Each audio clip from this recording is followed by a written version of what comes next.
রিক্সা, ঠেলাগাড়ি, বাস, lorry, taxi এবং টেম্পোর ভিড়ে চিতপুর রোডে ট্রাফিকের গোলমেলে জট পাকিয়েছে। এরই মধ্যে একটা পুরনো ট্রামের বৃদ্ধ ড্রাইভার লালবাজার থেকে বেরিয়ে বাগবাজার যাবার উৎকণ্ঠায় টং টং করে ঘণ্টা বাজাচ্ছে। সোমনাথের মনে হলো প্রাগৈতিহাসিক যুগের এক জরাগ্রস্ত বিশাল গিরগিটি নিজের নিরাপদ আশ্রয় থেকে বিতাড়িত হয়ে কেমনভাবে কলকাতার এই জন অরণ্যে পড়ে কাতর আর্তনাদ করছে। লেখক শঙ্করের জন অরণ্যের এই লাইনগুলো আজ যেন ক্রমেই সত্যি হয়ে উঠছে। দিন এগিয়েছে, সভ্যতাও ক্রমেই আধুনিক থেকে আধুনিকতর হয়ে উঠছে, আর তাতেই নাকি বেমানান হয়ে উঠছে একদা কবি জীবনানন্দ দাশের ফিলোজফার্স কার। কলকাতা যদি হয় সিটি অফ জয়, তাহলে নিঃসন্দেহে এই শহরের ক্যানভাসে যুগের পর যুগ ধরে আঁকিবুকি করে চলেছে ট্রাম। যতই এই জন অরণ্যে সোমনাথের মনে হোক না কেন, একে প্রাগৈতিহাসিক যুগের এক জরাগ্রস্ত বিশাল গিরগিটি ট্রাম যে বাঙালির নস্টালজিয়া। সাহেবদের বিলাসিতা থেকে স্বাধীনতার লড়াই, রাজনীতি থেকে কবিতা, সবই তো দেখেছে এই ফিলোজফার্স কার। কখনো আবার প্রেম থেকে বন্ধুত্ব হয়ে শেষ বসন্তেও বিচ্ছেদের সাক্ষী থেকেছে সে। তাই আজ সে প্রাজ্ঞ, যদিও কারো কাছে আবার সোমনাথের মতোই জরাগ্রস্ত বিশাল গিরগিটি। সভ্যতার বিবর্তনের সঙ্গে সঙ্গে বিশ্বের প্রতিটি প্রান্তে যে কোনো বড় এবং ঐতিহাসিক শহরের উপকণ্ঠে গড়ে ওঠে নতুন শহর। অনেকে আবার তার নাম দেন স্যাটেলাইট টাউনশিপ। আর এই অতি আধুনিকতার চাপে ক্রমেই মরচে ধরে ইতিহাসের অলিন্দে। কলকাতাও তার ব্যতিক্রমী হয়ে উঠতে পারেনি। শহর বেড়েছে দৈর্ঘ্যে ও প্রস্থে, চওড়া হয়েছে রাস্তা, গ্যাসবাতির স্তম্ভ সরে বসেছে শক্তিশালী এলইডি লাইট, জালনায় খিড়কি সরে গিয়ে বসেছে অত্যাধুনিক স্লাইডার, ভালো বাসার স্তূপের ওপর গড়ে উঠেছে অতিকায় বিল্ডিং। যেটুকু বাকি থাকছে বার্ধক্যের চাপে ক্রমেই জরাগ্রস্ত হয়ে পড়ছে। শহরের বর্তমান প্রজন্ম আর এক কাপ গরম চায়ে চুমুক দিতে দিতে তোমাকে চায় না, বরং কুল আইস টিতে সিপ করতে করতে গতির সঙ্গে তাল মেলাতে পছন্দ করে। তাই তো তুমি মন্থর, তাই তো তুমি ক্রমেই বোরিং হয়ে যাচ্ছ। প্রেম, মিছিল, স্লোগানের শহর কলকাতার লাইফলাইন ছিল ট্রাম।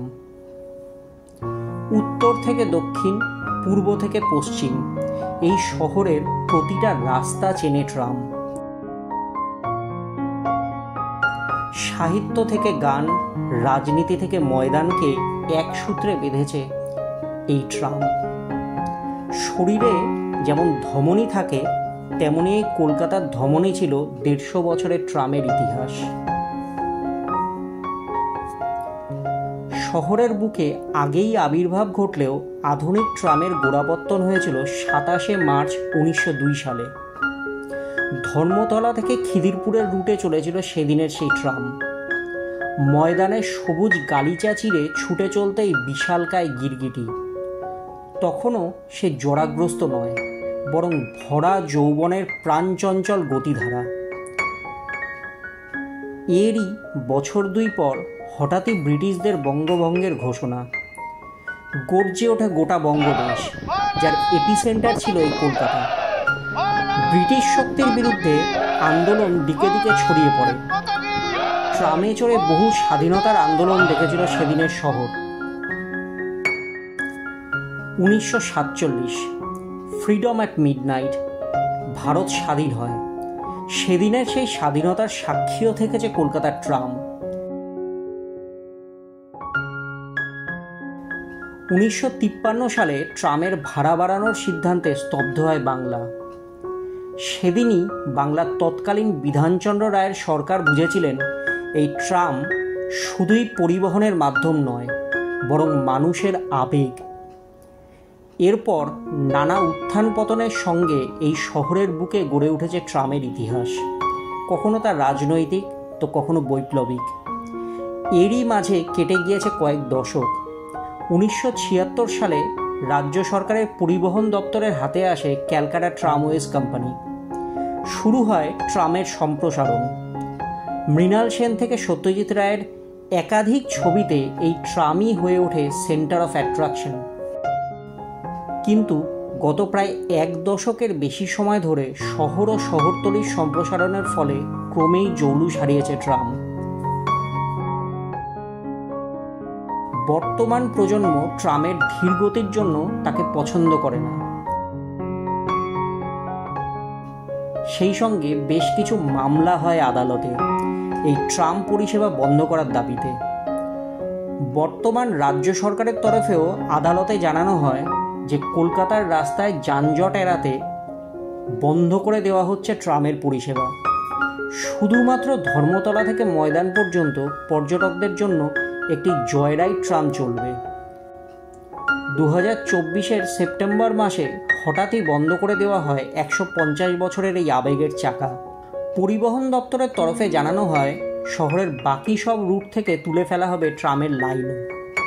এর বিরুদ্ধে ক্যালকাটা ট্রাম ইউজার্স অ্যাসোসিয়েশনের তরফে হাইকোর্টে একটি জনস্বার্থ মামলা করা হয়েছিল। সেই মামলায় হাইকোর্টের তরফে সাফ জানানো হয়েছে এখনই এই ঐতিহ্যকে বন্ধ করে দেওয়া যাবে না, শহরের কোথাও ট্রাম লাইনও তুলে ফেলা যাবে না। ইতিমধ্যেই রাজ্যের দাবি নিয়ে হাইকোর্টের নিযুক্ত কমিটি বিষয়টি পরীক্ষা করে দেখছে। অন্তত তাদের রিপোর্ট জমা না পড়া পর্যন্ত শহরের ট্রাম বন্ধ হবে না বলে নির্দেশ দিয়েছে হাইকোর্টের প্রধান বিচারপতির ডিভিশন বেঞ্চ। আপনারাও কি চান এই শহরের বুকে মুছে যাক এক ইতিহাস? কমেন্ট করে জানান আমাদের।